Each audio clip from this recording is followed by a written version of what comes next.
I don't know. I learn more about myself then too. It's important. He's holding a grudge against himself. Yeah.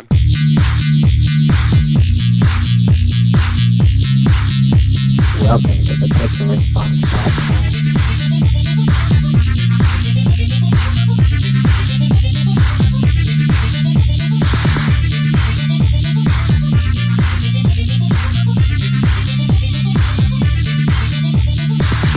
Hey, welcome to March 2013. It's Nathan. It's also Pixel Response. Hi, Paul. Hey. Sorry, it was kind of like distorted a bit. It screwed me out, but anyway, not important. Today we're joined by Mario himself. Hi. Hey, how you doing? Well, specifically Mario 64 Mario of the internet. Thanks for joining us. I'm not sure where we're going to start. Dumpsters, I guess. Okay. We're going to really start with dumpsters, huh? Oh, that's the first thing written here. So. Oh, okay. Yeah. I've been considering dumpster diving lately. Okay. I'm not going to lie, somewhat because I'm unemployed. Okay. And, people throw away really good free shit. I in theory, I mean, yeah. So I used to work at Staples as a Okay. receiver. And there would be stuff that would be considered unsellable because, as company policy, they're not supposed to sell stuff that another person has used. Okay. It was totally fine. So there were points of the day where we literally had to break things so people couldn't pull them out of the dumpster and use them. That's so gross. Like, there'd be a cage full of stuff, and then we would have to take a hammer or throw it against the ground until it was completely unusable, mark it up with a marker, and then throw it away so people couldn't use it. That's terrible. Yeah. So there was a point of the day where we would get paid to completely destroy stuff. Yeah. Yeah. So you're saying hang out near Staples or don't because they'll ruin it? Don't near Staples because they're terrible people. Okay. However, I've been reading on the internet that GameStop, I almost said GameSpot, but GameStop and EB Games, their dumpsters or whatever for the standalone stores, you can usually find some pretty good stuff in there for video games. Weird, like just pre-owned stuff that's not selling or something that they... One guy found a full PSP Go. All right. That was says a lot about that thing. But it was still like mint condition. I think I saw that video. Did you post that? I might have linked to it, yeah. But yeah, he was like going through. He had like Game Boy games and like. He's like, yeah, I don't like this. Message me, I'll give it away. I was like, what? There's actually a whole community online of dumpster diver people, like gamers, and they basically just go to their different places, find a bunch of stuff, and then they'll do the videos and ask for trades or whatever. So it's like, oh, I have this Skyrim poster, and I'll trade it for, like, maybe Metal Gear. And someone else will have Metal Gear. They're like, I want that Skyrim poster, so they'll trade. Perfect. It's kind of this weird community of, like, thieves going on. But it's awesome. It's not illegal. Is there a local Calgary chapter, or no? Okay. There is a dumpster diving community in Calgary. There's an actual group that gets together. You like team up or whatever. You all meet up. You go up to different places, different dumpsters or whatever, and then you come back and then you trade around and see like what you want that other people might have got or what you've got that other people might want, and then you go home. Okay. Is this legitimately not illegal, or would like mall security hassle you or something? Like, so there's a few gray areas. For Canada specifically, it is not illegal ever since back in the years back now. Apparently, a cop went going through somebody's garbage and found a gun, which convicted that person of murder or something like that. And since then, the courts of Canada have deemed that the garbages are not considered private property or whatever, and therefore can be used to find like legal material and stuff. Like, you don't need a warrant to go through someone's garbage. Just like, we're searching for evidence. Oh, look, a 360 controller. Sweet. Where it gets weird, though, is if you're on private property, that person can dictate to you their rules for their property. Yeah. So it's a case-by-case basis, but basically it is completely legal to go through somebody's garbage, even on private property, and it is only illegal if they have served you a written notice and talked to you in person that you're no longer allowed on the premises. So they have to ban you from the premises. They can't ban you from their garbage. And there's actually an episode of, like, I don't know if you've seen It's Always Sunny in Philadelphia, but there's a pretty early one where Charlie Day and Danny DeVito's characters are basically doing that. But then they end up to a point where they're finding so much great stuff, they basically become hoarders. And they have all this dumb stuff in their house. And this is actually a problem, from what I can tell, because... So the group that I was talking about here in Calgary, it's a complete just like dumpster diving thing. It's not just for video games. Because also, you know, like your Safeways and stuff like that, your stores, they will throw away perfectly good food because it looks different.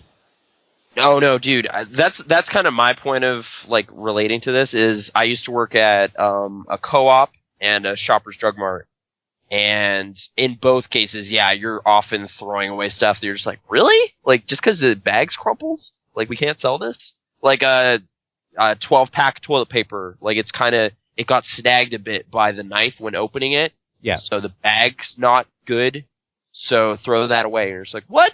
This is perfectly good. Because it's a consumer's market. When somebody's spending money, they want to buy the best quality stuff they can see. Like the pretty one. Which is hilarious because you're going to rip open that bag as soon as you get home to get at the toilet paper anyway. Yeah. But you have to throw it away. Yeah.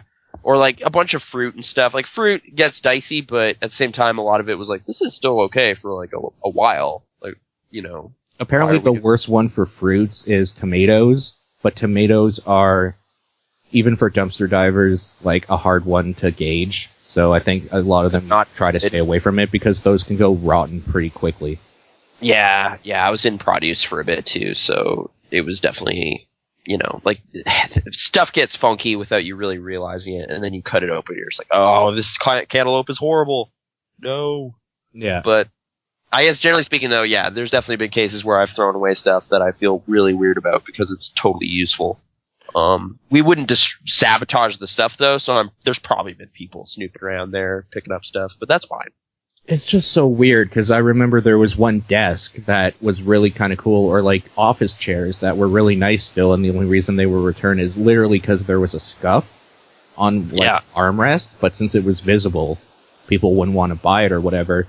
So here we come having to take it apart, like dismantle it, or whatever, if you can, with the screws, like take all the screws or whatever, then throw those away separately. So people can put it together, and then just bash the fuck out of it until it's completely broken and unusable. Then you can... I'm not sure why this happened, but my primary 360 wired controller is actually from the Blockbuster dumpster. Yeah. Like, when that store was closing, they were just throwing out a bunch of stuff, and I was just like, wait, why is this in here? And I just, like, looked at it, it was like, well, the packaging's open, but is it broken? Like, was this a defective exchange or something? So I was just like, well, whatever, I'll take it home. If it doesn't work, whatever. Works fine. Like, I don't know what that was about, but it worked out for me. Yay.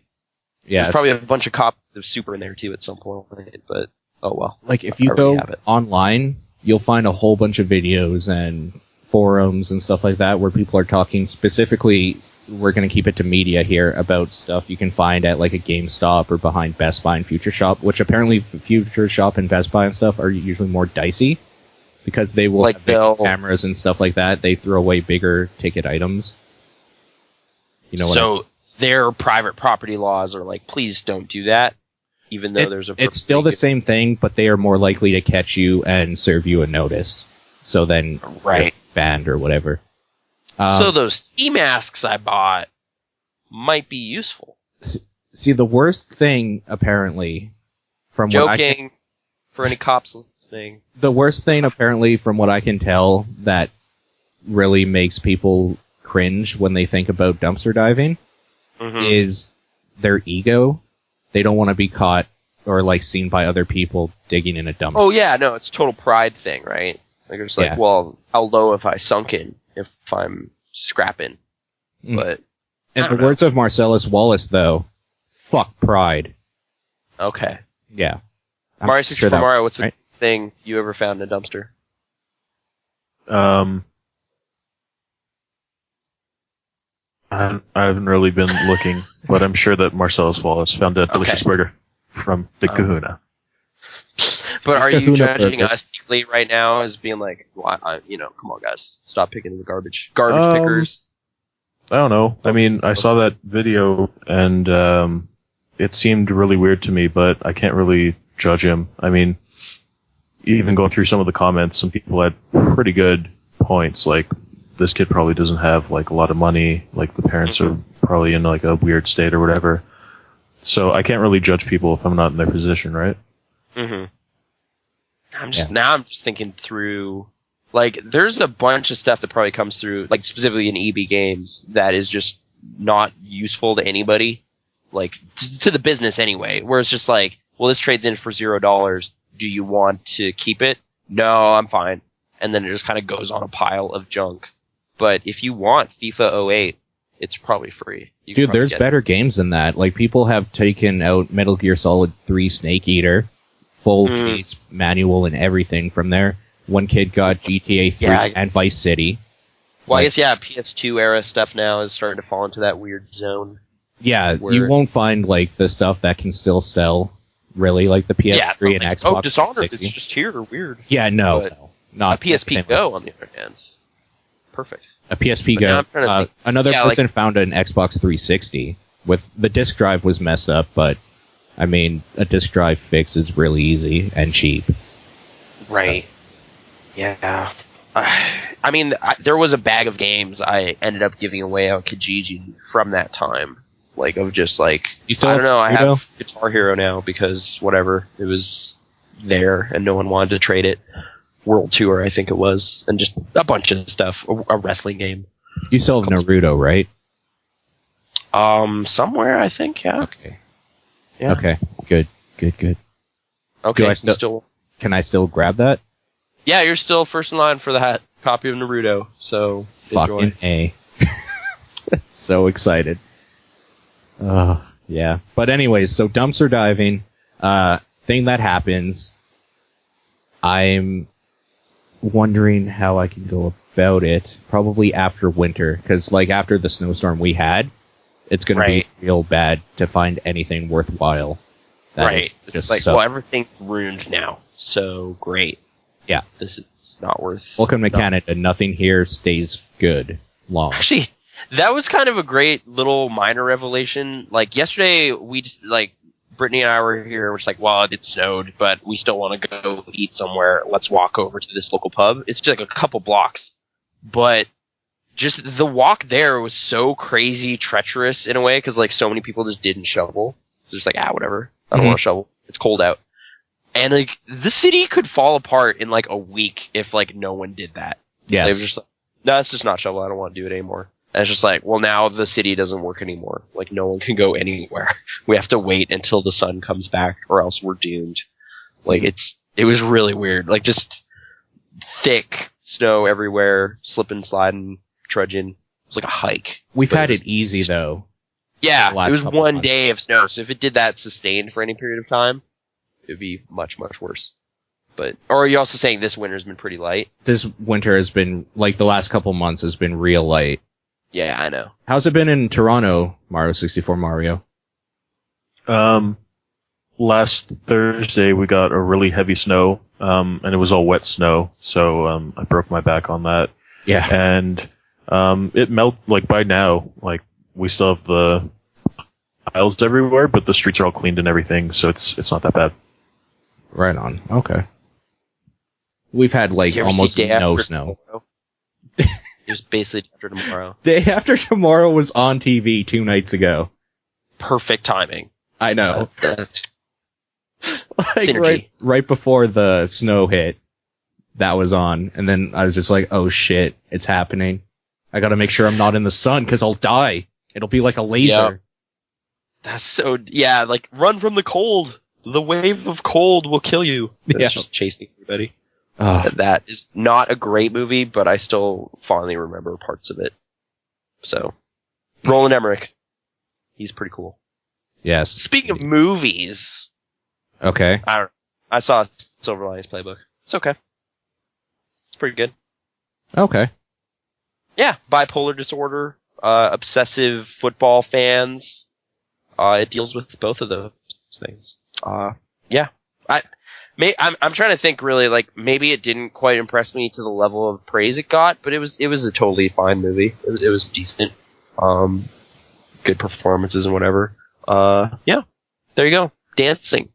There's also dancing in it. And Chris Tucker's in it, and it's the first time I've seen that guy on a movie screen in a long time. Is it good dancing? Sure. They have some fun with dancing in it. It's not, like they don't do especially well. Like that's the thing. Like they only need to score a certain point to win this bet. So they dance kind of poorly, but in a way that's believable for these characters for the most part. But they do pretty good, and then they're really happy about it. I don't know. It was kind of cute. It kind of hits the same romantic dramedy note that all of them seem to, where there's a bit of anger towards each other for some reason at a specific part of the movie that just kind of happened. I don't know. No matter how you slice that, how you insert that moment, it always just stands out as like, well, why did that happen? Like that's just cliche in the bad way. But yeah, do you know any examples that do that right? No. You can't think of any? Well, I'm trying to like a movie that just avoids all of that entirely. Yeah. No. Yeah, none that spring to mind. It's also not a genre I'm like super familiar with, so maybe I've only seen the most recognizable examples or something. But yeah, I'm not offhand. I can't spit out any examples. But yeah, Jennifer Lawrence won that Oscar. Sure, I guess. I don't know. She was okay. She was yelling and stuff. There is a scene where she kind of tells off Robert De Niro, and I thought that was cool because it's like that's assertive, because he was like a big tough guy some years ago, and then she just barges into this scene and is just like no, and it was pretty great. Fuck but her. Why are you saying great, Jennifer? No, she's great. No, she's awesome, dude. No, she's terrible. No? Fucking piece of shit. No, she's. I don't really actually have talented. any basis for that at all. No, man, that new Hunger Games movie is gonna be sweet. Oh. Yeah. I'm Battle Royale version 2? Battle Royale 2. Actually, have you seen Battle Royale 2? No, I haven't. Okay, I'm like curious. Like, is it really that bad? Like, how did it go so bad? Maybe everyone's being harsh on it. I haven't watched it yet, but I'm curious because people hate it. But it's got like the same cast and everything. Like, well, the ones that would make sense to be in there. Yeah. So 2 of them, I guess. Spoilers. Woo. Came out 13 years ago. But get anyway. on that shit. Battle Royale. I don't know. I'm not actually that stoked for Hunger Games because it sounds like they kind of reiterate the same stuff. They're just like, there's another one. There's another Games, and they're in it again. There's another Games. Yeah, and this time it's the best of all time winners. Mario 64 Mario, what are your thoughts on Hunger Games? No thoughts. Have yet to watch it. It's another series I've neglected. Okay, that's probably fine. Paul, I'm actually the minority here. I'm the only one that's seen that movie. Yeah. So, you're usually the minority, though. Is that true? Maybe that is true. Because you're black. What? That would do it. Yeah. Okay. Now I don't know what to say. Yeah. Potentially stepping on toes or something. I'm not sure. Let's talk about Zelda. Oh, okay. Let's just get it out of this whole pickle. Let's do it. Okay. 1.5 years ago, pretty much, a game called The Legend of Zelda Skyward Sword came out. Yes. And I went, Twilight Princess sucked. I'm not playing that. Yep. And then I went about my days. I just didn't care. Went like a year and several months without even thinking about it. And then this dude, Mike. Yes. He made a game called Crunch, which is currently in the Indie Royale bundle, I believe, depending on when you hear this. Indie Royale, is that still going on? No. I think that one's over. Okay, you missed it, but Crunch is still available on the internet. Look it up.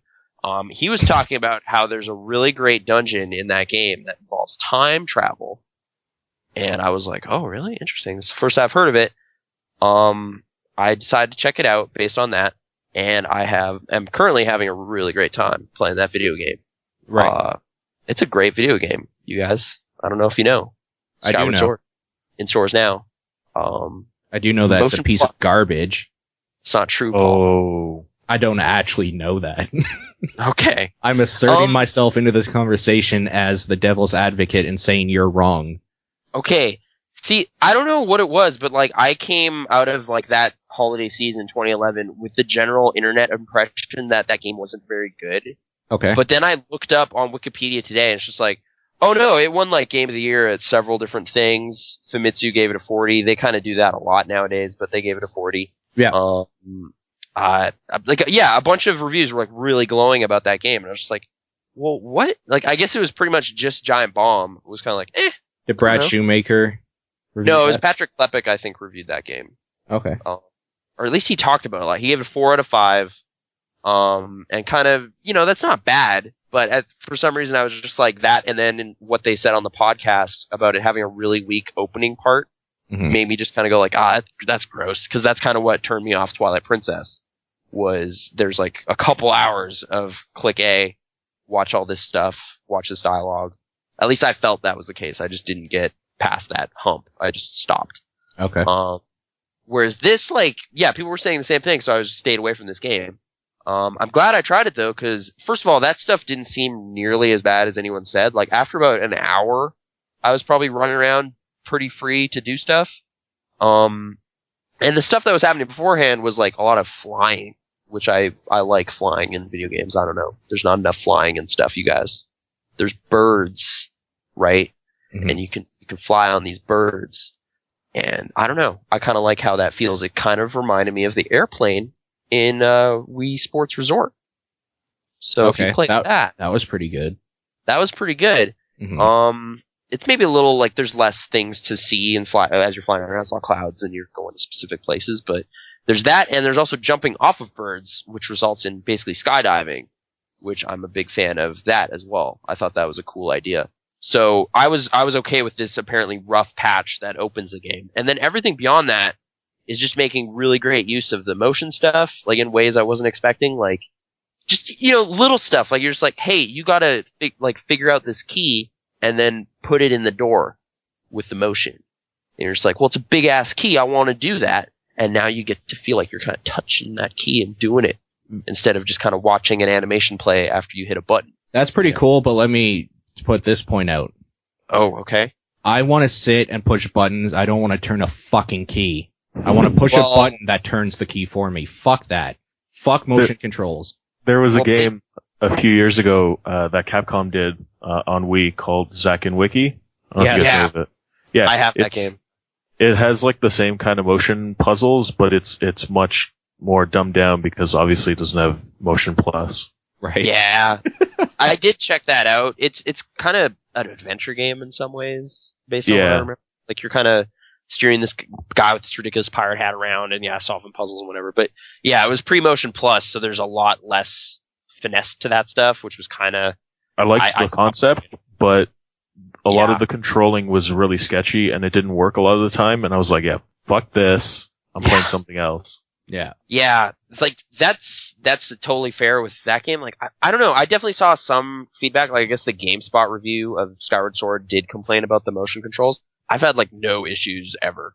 Like, maybe it's because I have the Motion Pluses inside it thing instead of the attachment. I'm not sure if there's a demonstrable difference between those two things. I'm sure there is. Probably like a latency sort of thing.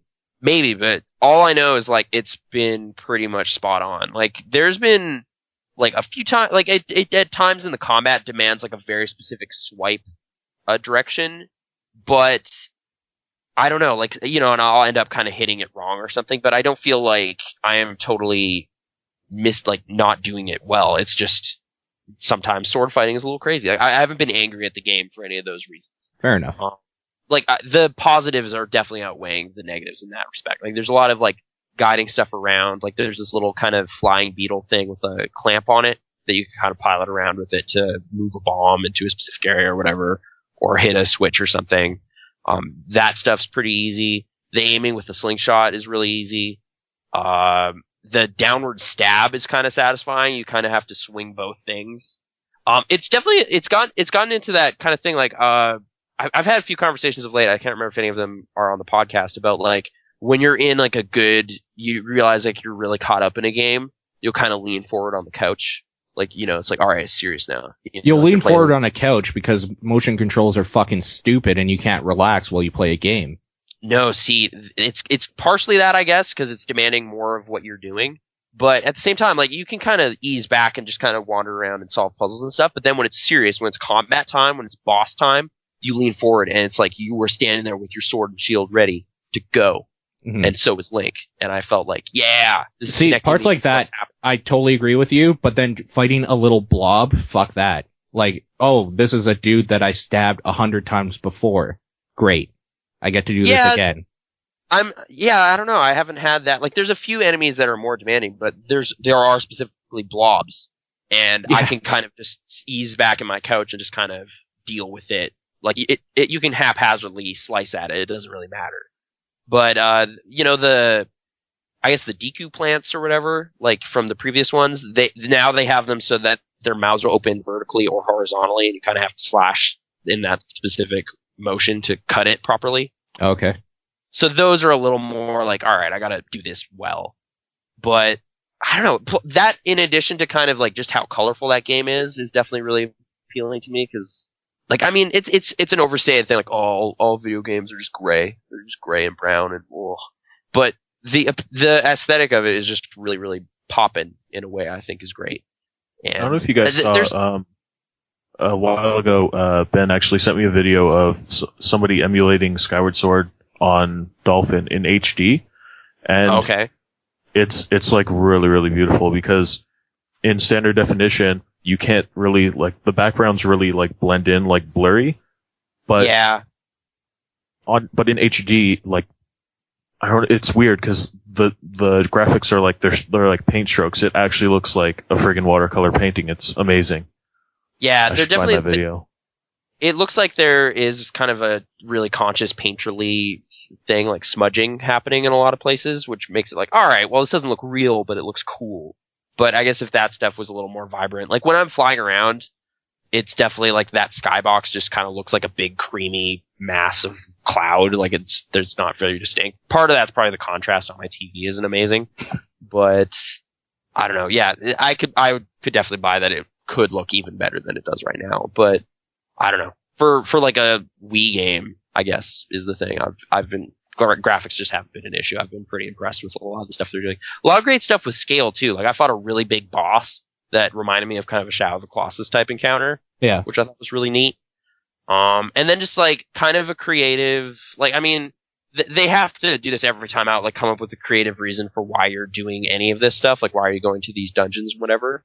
But by having this kind of like split world where it's like, well, up here we don't really know what's going on down below the clouds. So then whenever you're going there, it's like, well, it makes sense. This is like an ancient ruin because like none of our people have been here in a long time or whatever. And they like, I mean, I had that kind of conversation about how in Metroid everything seems custom tailored to you, which kind of doesn't make sense. Mm-hmm. There's some of that here too, but they at least kind of say like, well, you were the hero of like fate, legend. You were always destined to go here and do this stuff. So it's kind of, you know, it's a cheap way of getting out of it. It's just like, this was supposed to be set up for you, but it was. So, I don't know. The world does revolve around Link. He's important. Right.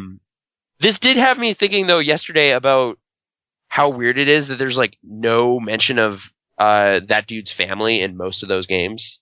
Like, just like, where did this kid come from? Like, who is he? Is he an orphan or something? Like, where's his parents? I don't know. He's the hero of legend, though. So, that's cool. Like, Zelda has a father in this, but Link is just a mystery kid, as far as I can tell. Well, it kind of goes along with how he doesn't speak, and Miyamoto kind of explained it like, well, the player is supposed to be Link, so by putting in a story or a voice for him, it kind of ruins the player experience. It's kind of weird how they handle the speech thing in this one, because there actually is selectable dialogue options sometimes, and they handle actually how you choose that stuff pretty well. But the implication seems to be that, like, no, Link is saying those things to the person. Like, there was specifically a bit where a dude was like, what's been happening here? Like, what's going on with this world? I'm so confused.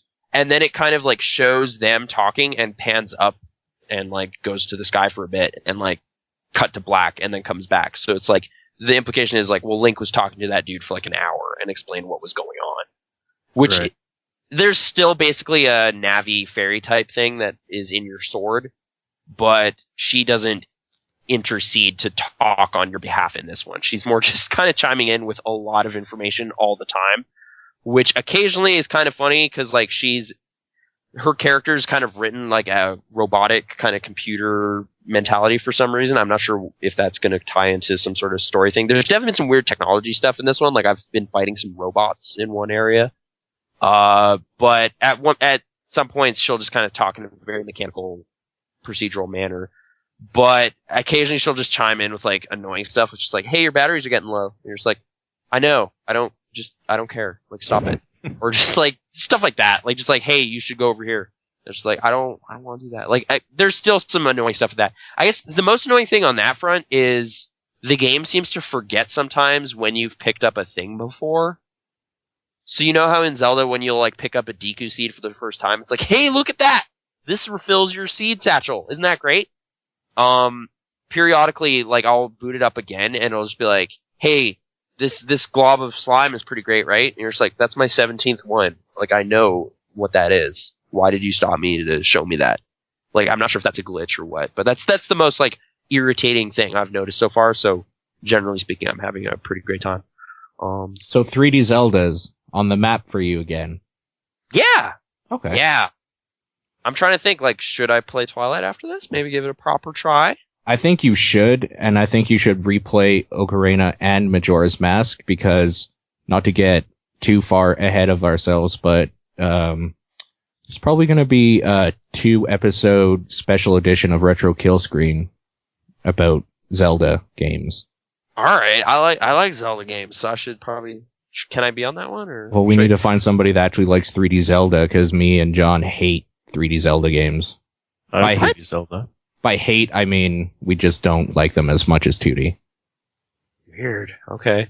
Yeah. I guess I am kind of the opposite, but... Yeah, so that's why it's going to be 2-episode part, probably highlighting 2D and 3D separately. Okay.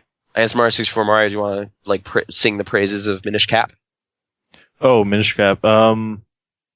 Probably Capcom's swan song, I'm going to say. The best thing they did, and now they're done. Yeah. That's downhill from there. That's it. I need to play more Dragon's Dogma as well. I'm not sure what the current state of Capcom is, but I guess it has been a while since I got way into one of their games. Last Second Hero saying, sorry, I'm amazed that Nathan actually likes something that I like. Cool. Hey, internet high five. There you go. Have you heard the whole thing that's going on, that happens on the internet, where everybody hates the new Zelda and they start liking the old one again? Like this kind of weird pattern that shows up? Like, it's happened with every single Zelda that's come out since like the internet was a thing, how the last one was better and this one's garbage, and then that carries on. Okay. Every time. So I'm in weird like transitory phase where like I got into Skyward Sword before there was a next one. But when I'm like talking about it and stuff, it'll be like, oh, you're only on board with this one because you hate the new one. Or something weird. Maybe. But like... I feel like that took a while for Majora's Mask. Like, people hated that game for a long time. Yeah, they did. And I was like, there's nothing wrong with it. This is a great game. It's terrifying. I love the stressful situation they put on you. Yeah. Like, the reasoning behind why it's bad is so weird to me. Because it's like, no, you're talking about the best thing about it is how stressful it is. Yeah, totally. But the constant pressure that, like, if you mess up or you don't go to this place in time and you don't do this thing, dude, that moon's coming.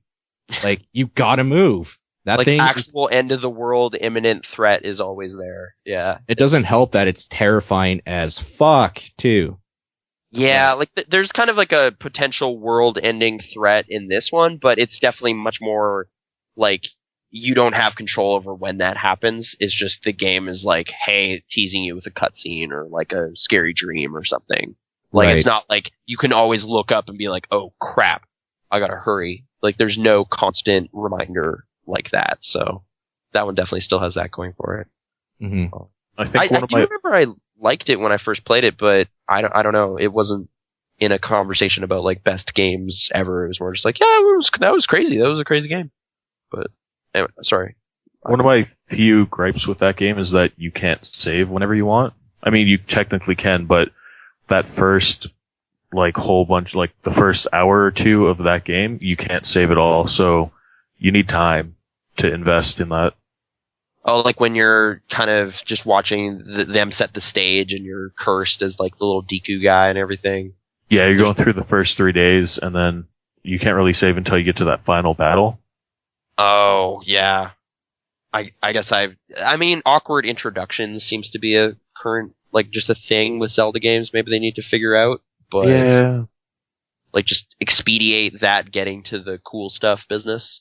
But I don't know. Yeah, like the whole thing about like introducing how a game works before setting the player free to run around in it is definitely like having to play the Skyrim intro again is kind of like, man, I just want to go. Yeah. Like, yeah. Oh, the dragon. Oh, like it's like this is all scripted. I don't care. Like just let me go. But they make you do it. Or I imagine Fallout might have a pretty dry opening too, before you get to run around and do stuff. Or Dragon's Dogma, which I just played, has a very kind of, this is supposed to happen, then this is supposed to happen, we're going to introduce these mechanics, here's some more mechanics, and then eventually you can actually go and do something. Like, you don't remember the intro of Fallout then? Where you're stuck doing all that stupid like, growing up stuff? Yeah. I actually thought about that, like, again, in relation to, like, where are parents in video games for protagonists? Like, that is one where there's very clearly, like, Liam Neeson is your dad, you see yourself as a kid and everything. Like, it's, like, a little more pronounced that there is a parent figure there, whereas, like, in a lot of games, they just seem to ignore that. It's just like, you're some hero, I don't know. Go. Actually, I was curious, have you guys played Pokemon? Yes. Which one? Any of them. Like, I'm just curious if your parents are a factor in that. Yes. In fact, you have in the later ones, I believe, and by later, I mean I'm original 151, so everything besides Red is later for me. But, sorry. There's, like, options to call mom at home and stuff, and, like, you start off at home. Oh, okay. Yeah. Yeah, you have you have a mother in everyone, and then in the third game, Ruby and Sapphire, you actually have a dad, and then you get to face him later on. Yeah. Oh. You have to fight him? He's a gym leader. Oh, okay. Huh. Well, that's like, this whole thought process was kicked off by kind of like a conversation I heard on Desert Island Discs, which I'm not sure if you've heard of. It's a pretty interesting radio program. With J.K. Rowling, she was talking about how weird, like, the trend of orphans in kids literature, you know, like how that's just an easy thing to do to make everyone get empathetic immediately, because you're just like, what? They don't have parents? Oh no, I'm going to root for this guy. But at the same time, then it also kind of opens up that character's world because they don't have like anyone watching over and disciplining them or anything, so they're free to do what they want. So it's kind of exciting too, because you're just like, oh, I can't do that. So then the character becomes more like, you know, ooh, what if I didn't have someone constantly telling me not to do that? This is exciting at the same time, so it's kind of this weird thing. I was trying to think, like, do games even take advantage of that kind of relationship or that relatability? And I don't know. Like, I guess Pokemon has parents. I was thinking Animal Crossing, you get letters from your mom, so that's kind of there. But, yeah. What brought up Pokemon, though? It's just like, well, kids. I was thinking of kids game. Because this is like kids literature, so I was like, what are games that like a lot of kids are way into? Oh, Pokemon. I wonder how they handle it, because I haven't played And where your main character is a kid. Yeah. Yeah. Like that kind of, like, Link, I remember, like, I think in Link to the Past he had an uncle, and I want to say in Wind Waker he had a grandmother. Yep. So, like, every now and then they're just like, oh yeah, no, he's got some family, but for the most part, yeah, they kind of just ignore that and just be like, well, you know, he's quiet. I guess the silent protagonist make you, the player, that person. So it's like, Link's parents are my parents, and they live in boring reality. Now I'm in crazy place. Go on adventures. Now I'm in crazy place. That is the name of the place I am in. It's not Hyrule. It's crazy place. Yeah. I don't know what it's not always Hyrule either. I'm not sure where I am right now. I'm in Skyloft, and then also there is the ground, which kind of currently does not have a name. Isn't the Skyloft the part of the airport that is like the VIP lounge? That sounds like a good name for something like that, but I'm not sure. Or like a good airline or something. Well, it is now. Now that you've mentioned it, somebody's taking that, and they're going to invest some money, and you ain't got copyright on it, so... Well, Nintendo copyright Skyloft? This recording only comes out on Thursday. From when we record it, I have a couple days to get together a few $1,000s to copyright the name, and then maybe like a couple million to start my airline. You have to start an airline, not just go down to the airport and look into it. I think you might be able to do it. I think so. I'm going to have to dive into a lot of dumpsters, though. I was about to say, yeah, you better get to work. Yeah. Collecting bottles or something. Like, I'm not sure how that translates into raw dollars. Bottles to dollars? Bottles to dollars. Like 0.005 to 1, I guess, for one bottle. It's like, I thought it was 10 cents for a bottle. I guess maybe it's a can then. That's 5 cents. If it's still when I was young and this was a thing I would do is collect bottles, 5 cents for a can, 10 cents for a bottle, like a small bottle. And then 20 or 25 now for a big bottle. Might be 25. Might just get a quarter. Last Second Hero saying, in actuality, part of Skyward Sword is on the ground in Hyrule. Yeah, that seems to be what's about to be revealed, but thus far they've kind of been really cagey about, like, what is this mysterious land? I'm gonna call it something not Hyrule, but, like, it was a joke. Like, there's this character named Groose, who's kind of this big bully kind of guy. Can't stand it. And at some point he kind of jokes about, let's just name it Grooseland. And I was like, haha, alright, that's obviously not what it really is called. But they seem to be kind of, like, playing Zelda fans a bit there and just being kind of like, oh, is he gonna say Hyrule? No, he's not. He's gonna make a joke. A very funny joke, as it were. Yeah, I guess also a minor, like, other quibble. I'm either bad or the controls are weird for the musical thing, like the harp strumming. I don't know. I don't think I've done that. Yeah, it's like, I think it's kind of the, like, if it's following every, like, recent Zelda game structure, there's kind of that midway point where you've solved the first set of dungeons and now there's a new thing you need to do that also involves dungeons. Yeah, like, I've gotten a new item and stuff, and it seems to, it handles really weird. But yeah. Yeah, I've only gotten to the Earth Temple so far. Earth Temple? Last Second Hero saying he's never had a problem, so it's you. Oh, okay. That's maybe, yeah, I'm just bad at harp playing. It's not my forte. Which is weird, because ironically in real life, you are the best at it. I'm pretty good at playing harp, yeah, it's true. Yeah. That's not true. Well, harping on stuff, maybe. How? Get it? Because you never stop. You never stop. This guy keeps going. Yeah, just can't stop me. Argo. Speaking of bad movies, I watched Super Mario Bros. The movie. Mm-hmm. Again. Speaking of Nintendo products, I know. Also, speaking of parental descriptions, because, like, it did strike me weird that they actually address Mario and Luigi's parents in this movie, whereas they just don't care about that in any game ever. Like, it's just like, what happened? Where's your family? Just don't worry about that. In this one, it's like, no, Mario was the big brother who raised Luigi. Yeah. And they've kind of been working together, tough plumbers in the streets of Brooklyn. Didn't they start off that movie with, like, the extinction of dinosaurs? Yeah, there's a really weirdly animated sequence that has a bunch of dinosaurs just kind of hanging out and talking to each other, and Dan Castellaneta is narrating, like, what happened, and then a meteor hits. And bye-bye dinosaurs, and then cut to later. And the meteor is actually what split the dimensions. So there's the dino dimension. Oh. Makes sense. I was trying to think of what the point of that scene was.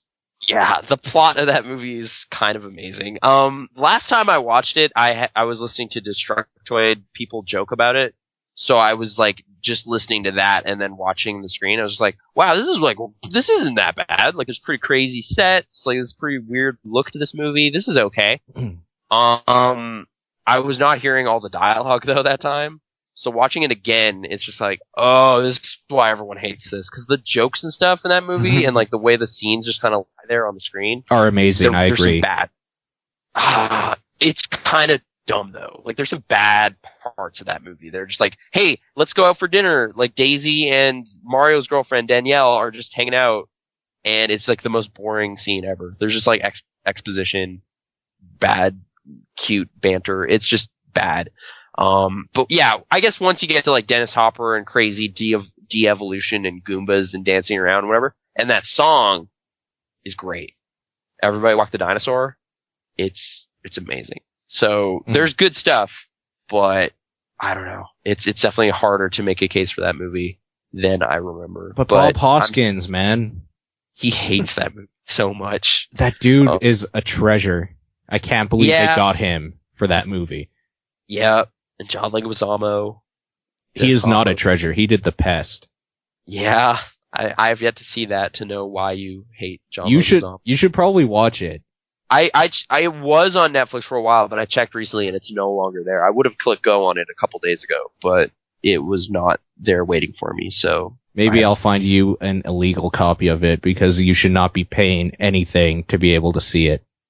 I'm sure it'll show up again on some service somewhere, but that also seems to be like of that time, like it might be just on YouTube somewhere. Just like here, it's a full movie. No one cared, so it's just there. Yeah.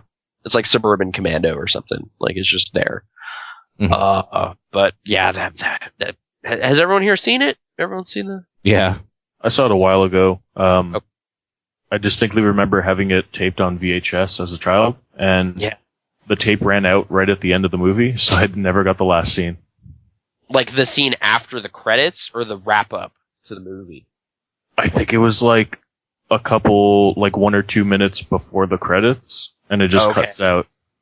So I'm trying to think, like, what happens? Like, the real estate developer gets de-evolved into a monkey, like a chimp, so that just solves that problem, apparently.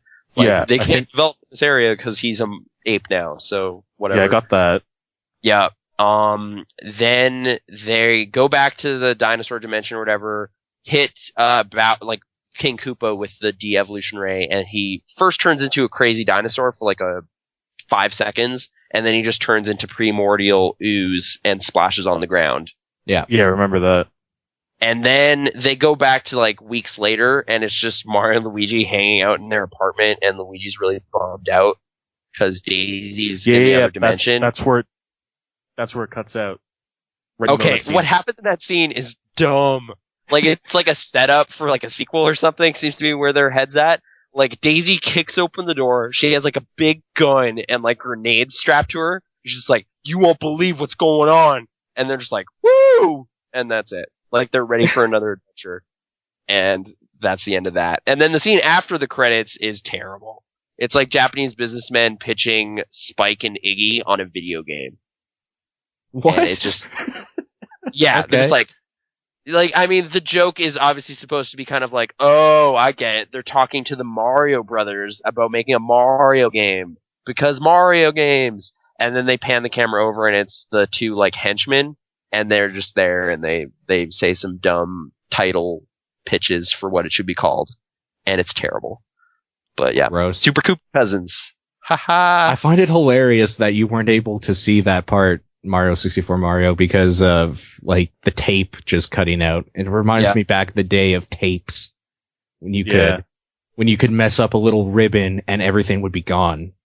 Or like how there's like a 35 minutes part of True Lies that I know really well because I've seen that like a dozen times, but I haven't seen the full movie. Like I've seen it once, the whole movie, but for exactly the same reason. Like a tape got recorded over, but there was still part of it left. So I was just like, sweet, I'm going to watch this R-rated action movie. I'm like 10. A prank one of my friends used to do back in the day with tapes when DVDs weren't a thing and you could only rent VHS tapes. Yeah. Is they would get something like, specifically the one I remember the best because I was laughing really hard about it, was they got End of Days and they watched it or fast forwarded it to the point where Arnold jumps on the sword, like right before it. I haven't seen it, but okay. Okay, so like something happens and Arnold has to jump on a sword. Okay. And it's the end of the movie, so like anytime somebody would rent it and then play it, they would start right at the point that like makes the whole movie just pointless to watch because you know what's going to happen. Oh wait, like they take that part and put it to the beginning of the movie? No, so like when somebody would rent it after them, they put it in their VCR or whatever and push play. Like it would start right there at the end. Oh, so you're saying they just returned the tape unwound and fast forwarded to a specific point? Exactly, yeah. Okay. Yeah. Oh, those crazy VHS trolls. Yeah. That's with my trolling before the internet. There you go. Yeah.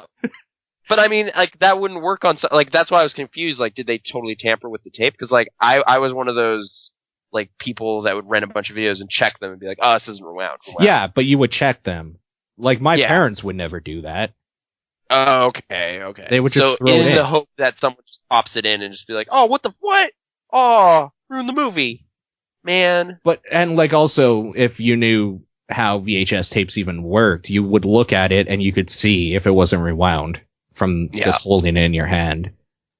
But, yeah, I don't know. Tape over the chat video. Like, I thought you were saying, like, what the chat is saying, where you, like, splice in something crazy. Like, you record something onto the tape and then return it. Yeah, you know, a bunch of kids just taking apart a cassette and then splicing in a movie.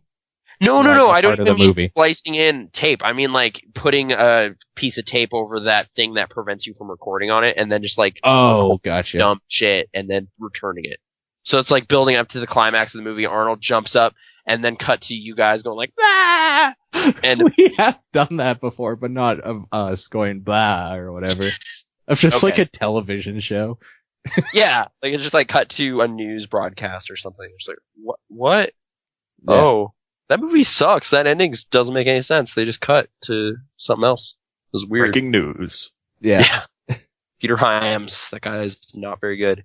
But whatever. It makes me happy that you remember a point in time where you had to put tape over the little slot there and then tape over it. For sure. That's like, we don't want this movie anymore. Let's record some Tintin episodes on it. That was the DRM device back in the day. Yep. We punched this tab. Now you can't record. We got you. It's like, well, I got this tape here. I got anything that can cover this hole. There you go. Done. Same was with music cassettes as well. If you remember those at all. Oh yeah, there was a similar little thing that was like, hey, you can't do it. But same thing, just put tape on it. Yep. The exact same thing. There you go. So the Beatles then became like Sharon Lois and Bram. So, you know, real art. Perfect. Yeah. But enough about movies. You watch a lot of TV. Arguably, yes. Yeah, let's kick that off. Okay, Vietnam in HD is what I started with, and that is 5 short segments or whatever. Basically, the reason I was watching it wasn't because I wanted to hear war stories so much. I just wanted to see the old footage, because that Vietnam was the first war where there was a lot of footage, a lot of like pictures, a lot of information taken from the front lines. Very media friendly, if you could use that term, because there was war journalists over there all the time on the front lines with soldiers and like photographers and all that sort of stuff. So this is basically a bunch of soldiers talking about their experiences in Vietnam, and each episode is over the course of roughly a year and some of the bigger events that happened during the war.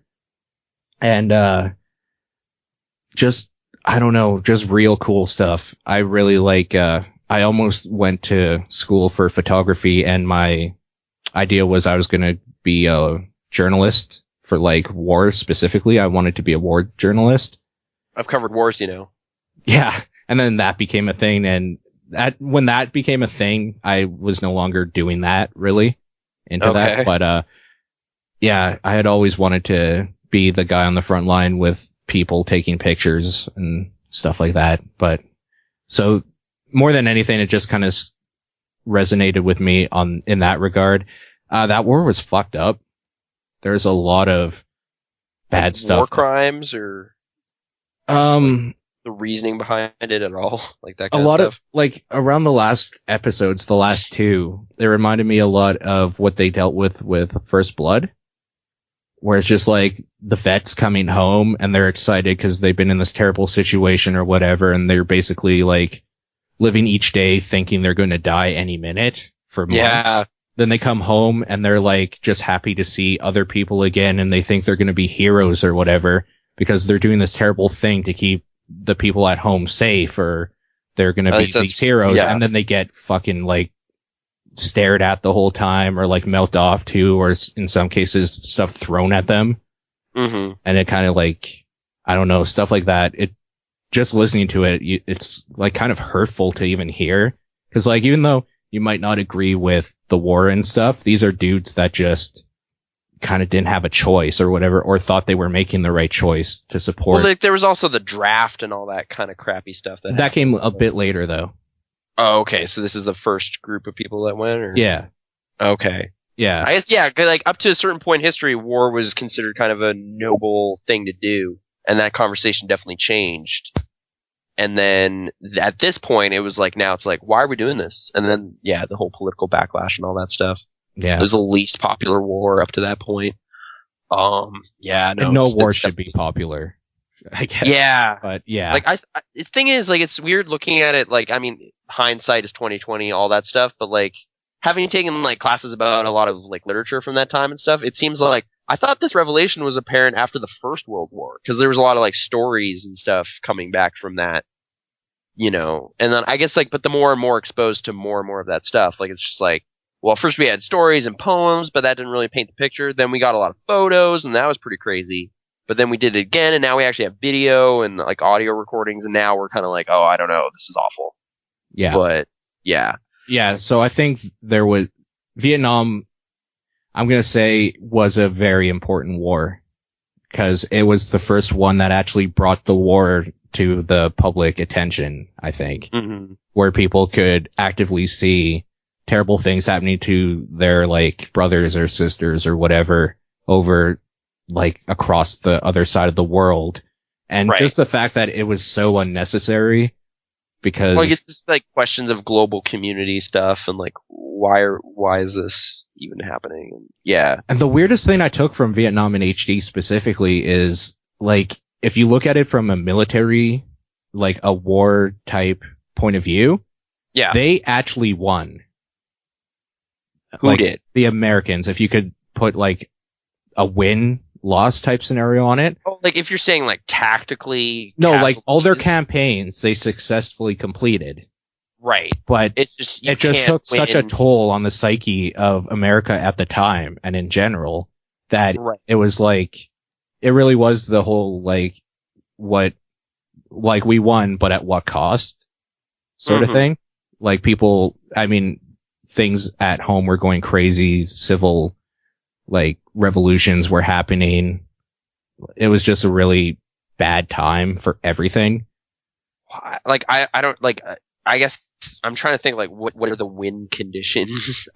For Vietnam, yeah, Vietnam specifically, like in all the other wars, apparently the win conditions or whatever, where you could see that you were making progress, is taking over like territory or whatever. So you would move in and like you would probably fight for a while and then the enemy would put down their weapons or whatever, or like just surrender, and then you would take over and you would push in or whatever.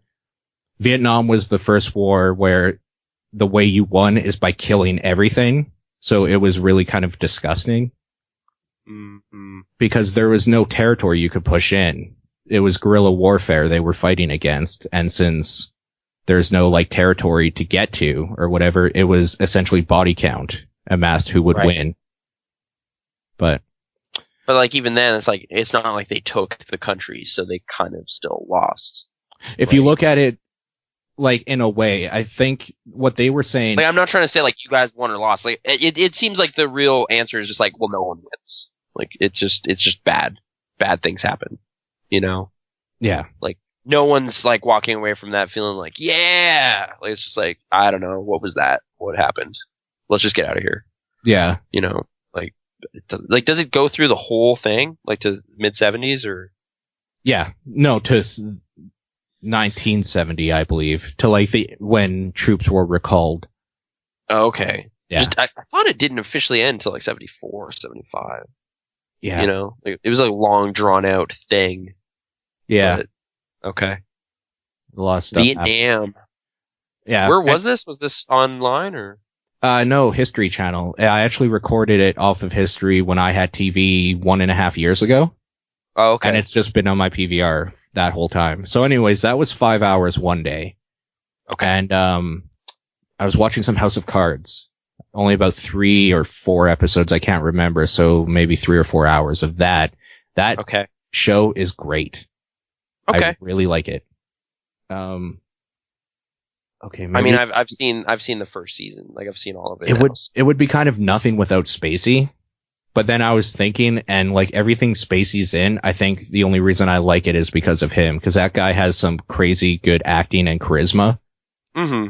So, like, I was thinking about, like, American Beauty, I didn't particularly love, and, like, I thought it was kind of dull. Yeah. But his performance specifically was great. Yeah.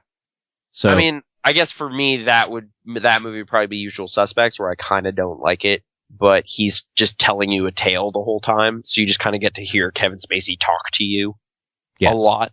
And, like, this takes advantage of that specifically, where Kevin Spacey is literally talking to you, the audience, quite a bit. Yeah. It's just like, hey, what's up, guys? I'm just kind of manipulating the way government works for my own gain. Want to hang out?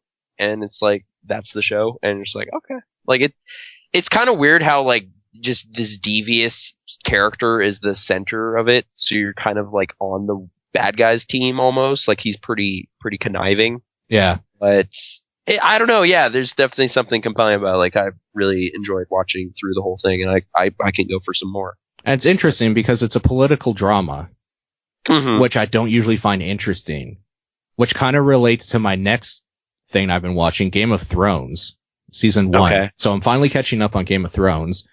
I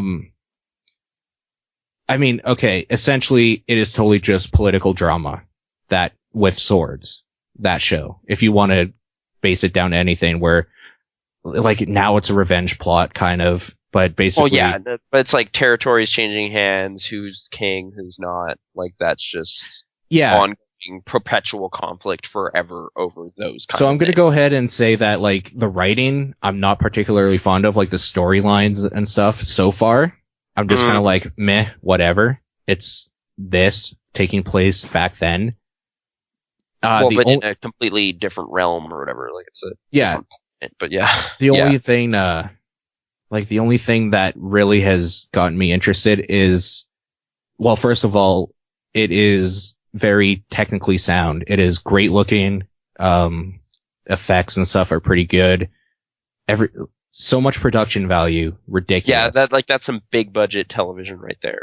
Yeah. And it shows, yeah. I keep forgetting it's a television show like that. It's a series. Yeah. Because god damn, like, it's just crazy. And I'm really impressed with that. And then secondary is the characters. There's, okay, I don't know how to really get into this without maybe spoiling some stuff. I'm going to try not to spoil stuff. But basically, there's maybe 4 characters I like, and it's obvious that you're supposed to like them because they put the most development into them as characters, probably in the books as well. Yeah. And one of them kind of just is no longer there around, I'll say. Okay. And I think that might have been cheap. Like, even if it happens in the books and everything, I think it's just kind of a cheap way to get to the point they're obviously going to, or that they kind of did at the end of this with war. And it was like so unnecessary in my mind. Another problem is that there's quite a few characters or whatever. Some of them are really good. Some of them are kind of bad. I don't feel invested in the problems or anything about any of them, even the ones I enjoy. I just don't care. Yeah, I mean, I'm trying to think through. Like, I definitely was pretty invested in season 1 pretty quickly, and I think it's because there was, like, a couple characters that I was like, no, this is great. Like, I enjoyed Peter Dinklage's performance, so I was kind of into his whole thing. And the Khaleesi or whatever, like the blonde-haired. I didn't think queen I of would the like desert. her as much as I ended up liking her. Yeah, like she's kind of got a cool thing going on. Thing is, though, is like at some point, I felt like they were just, specifically in season 2 is where I got kind of irritated with the show, and I'm sorry, like, you haven't gotten there yet, so I'll speak generally. But instead of kind of doing what I would want them to do, is kind of like really start investing in making these characters more fleshed out and more interesting, they just start adding more people. There's like, now there's this guy. What do you But think like, of him? is that something the You don't book like him? Well, does? here's another guy. I'm not sure. I've heard some like kind of idle talk about the books relating to like some of the characters you don't like from season 1 apparently become more interesting and get like more likable as it goes on. Like they do a thing that's really cool or something, and like So- they try to.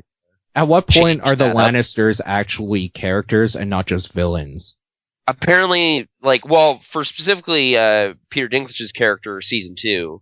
Okay. And Peter apparently going Dinklage forward- is, like, if you're looking in that show as, like, the Lannisters or whatever, and not Peter Dinklage, he Yeah. is the exception to the rule that all of them are terrible fucking people. Well, no, that also starts to change. Charles Dance's character, the father, who's briefly in season 1, he becomes more interesting in season 2. And there's the foreshadowing seems to be Jamie will become less detestable in season 3. Jamie's Right. a piece of shit. Like, Exactly. Like that's where I'm kind of like, well, are you sure? Because he's awful. And so like, no, dude, he does some pretty cool stuff. And it's like, well, it better be pretty damn cool. But I don't know. Like, I was with you. Like at some point, I forget if it was on Facebook or Twitter or whatever. But you were like, I'm not going to read the books. Shut up. I'm in the same thing. I don't care. I don't want to. well, because every time I bring this up to anybody that has, they're like, oh, you should read the books. And it's like, you know what? No. The only thing that's keeping me invested in this series at all is the production value they're putting behind it. The story and characters are fucking stupid. I don't care about any of it. I want to see just like how this all fleshes out at this point because they did so many weird things. It's like- it's kind of pulpy, like almost just like, you know, swords and sex in some crazy place. I'm not crazy about that. Like, there's so many parts where there's just a naked chick hanging around while they're talking. Like, it's just Yeah. so fucking pointless. That's HBO, I guess. I don't know. Sorry, we've been talking over Mario 64. Mario, have you watched the show at all, or are we just spoiling everything? Have not seen it. Don't really mind if you guys spoil anything. Okay. I'm cool with spoilers. Okay. We'll still talk generally, I guess, about some of the stuff, but A really 'cause good there's one character specific plot. dies. That's as Yeah. specific as we'll get. Yeah, that moment in the series though definitely did kind of make me go, oh well, now I have no idea what's going to happen anymore because they could do anything, but Right. they kind of haven't really. They haven't made good on that. Yeah, I could tell they weren't going to make good on that pretty much the episode later when Yeah. the obvious thing that should have happened with a dude they found or they captured should have happened. Yeah, But no, that didn't. So they're going to play it safe still, which is yeah, it's kind of weird. Like, season 2 ends on like such a similar note to the way season 1 ended that it just made me kind of annoyed with like, how slow is this unfolding? Like, this is just so weird that you can tease with almost the exact same plot points again. Like, I don't know. This show isn't really moving as fast as I want. I'm not to the point where I'm like, oh, well, HBO's squeezing it because they know they have a big hit and they're trying to kind of draw this out and make more money or something. I don't think that's what's going on. Just the pacing of the whole thing and the number of characters involved is just making it kind of this unwieldy, kind of a fun mess of a show that is periodically pretty great and sometimes just kind of really boring. So it's a show I'll play on my phone a lot, like while I'm watching it. Like it's just like, yeah, it's on. Oh, I don't care about this character, so what's going on Twitter? okay. See, I'm different where when I watch it, I focus the whole time because I actually like paying attention to all the little stuff they've done with the set design and all that sort of stuff. Because I Okay. think that's the best part of the show. Okay. So fair like, enough. even though I might not be listening to what they're saying, cause whatever, I will be like looking at the scenery and stuff and seeing if I can find a boom mic maybe they missed or something. Yeah. I haven't been successful yet. They've been doing pretty good, but you gotta keep a lookout. Gotta keep a lookout for that stuff. I mean, so other than that, I wrote down Law and Order Special Victims Unit on my thing here. main reason I did that is because I watch it every week and just kind of watch random ones every now and then on Netflix. Okay. When I'm bored, because I really like that show. But the reason I wrote it this week is because they did a version of Chris Brown as one of the like the perpetrators. Crime? Okay. So the basic idea is there's a female singer. Like, I'm just gonna say right now, they're all black. It's just for context or whatever. So the female singer, which is obviously supposed to be Rihanna, and then she's with and doing like a song at the beginning or whatever with this guy who's supposed to be Chris Brown. I can't remember his actual name in the show, but the name they gave him in the show was the initials were CB as well. Okay. So black. Charles Barkley. Charles Barkley. Fair enough. We'll go with that.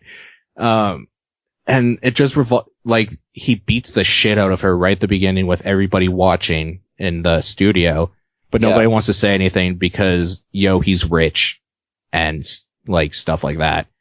And, they're just trying to kind of convict him. And the whole time it's basically just like them talking to her saying, you gotta come forward. He's going to do this again. And she's like, yeah, you're right. So the next day they go into like a court or whatever. It's like, so how many times did he hit you? He didn't hit me. What are you talking about? And then like it's thrown away. Then something else happens. It's like, dude, you gotta come forward. He's going to do it again. And she's like, you're right. And then the same thing happens. She denies everything. And then finally she just gets killed at the end. What? I know. Like it just, oh man. That's all it was. It just happened over and over and over. Like Rihanna just keeps flaking out and then she gets murdered. That's how the story ends in this universe of Special Victims Unit. Yeah, and it's really pessimistic, but okay. But the problem with that I had with it is that if you've ever seen Law and Order, like any of them, specifically Special Victims Unit, they put a lot of time into these little stories, these episodes, where something weird will happen. You think it's this guy, but then all of a sudden that guy was actually the good guy. It's his brother. I thought it was Community parody, so I think I got a good sense of it. Yeah. They do real good with that stuff. Or like, you never expected this was going to happen because, dude, that's her sister. She would never do that, but then she did.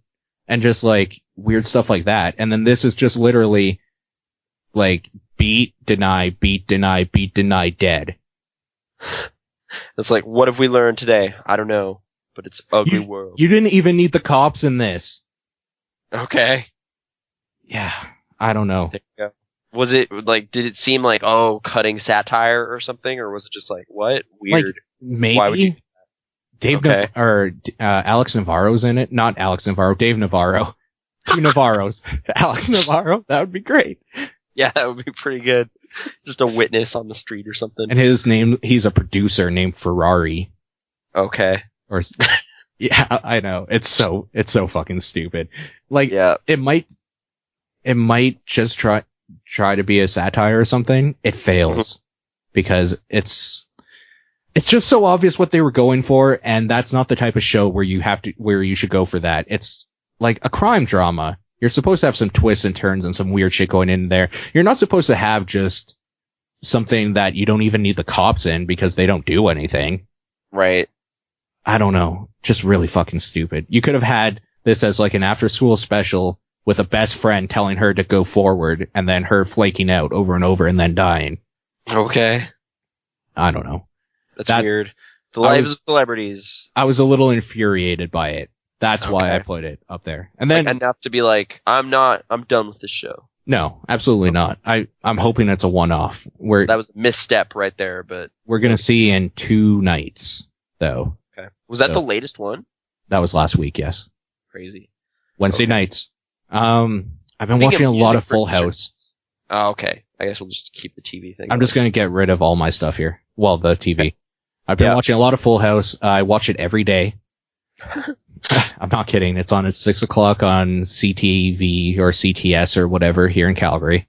Okay. And I downloaded season 6 and watched 7 hours of it. Is this for like a part of your childhood or something, or is it Maybe genuinely good? You know how you watch My Little Pony? Yeah. I think this is on it. I think this is my version of like I watch play video games and like do all this. I intake so many terrible things.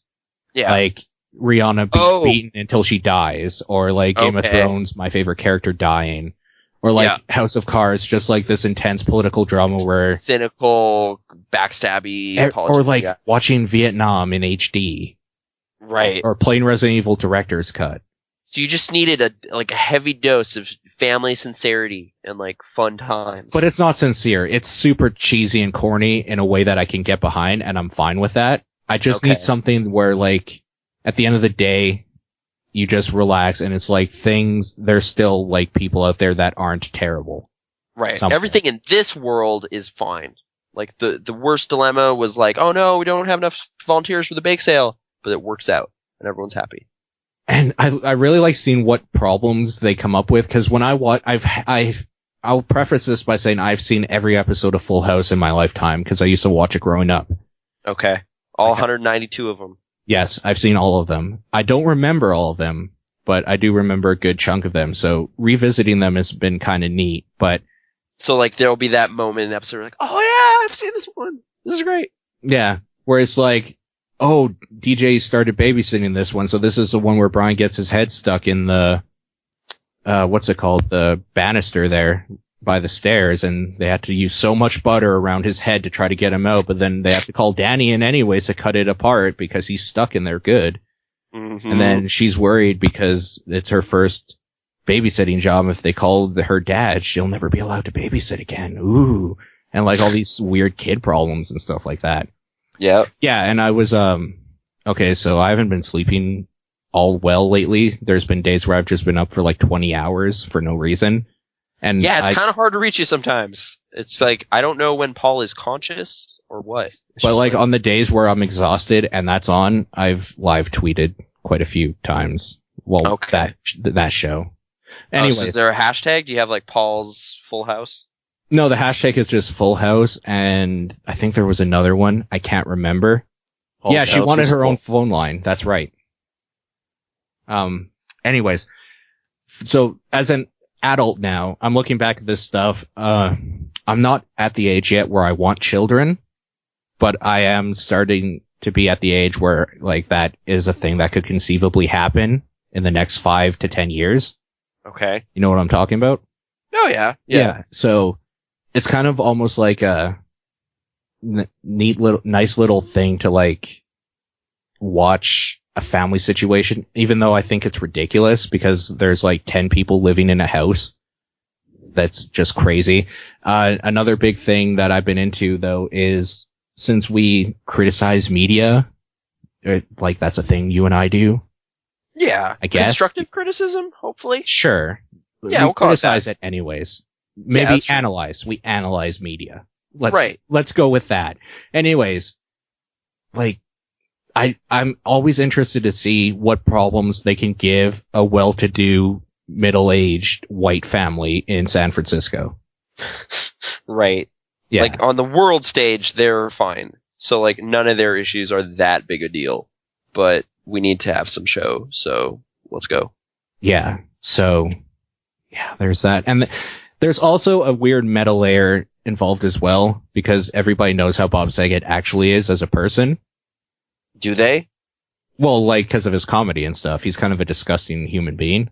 Oh, okay. So watching him do all this weird stuff with, like, little girls back then for money. Not, like that sounds real bad. That sounded terrible. No, I mean for a job.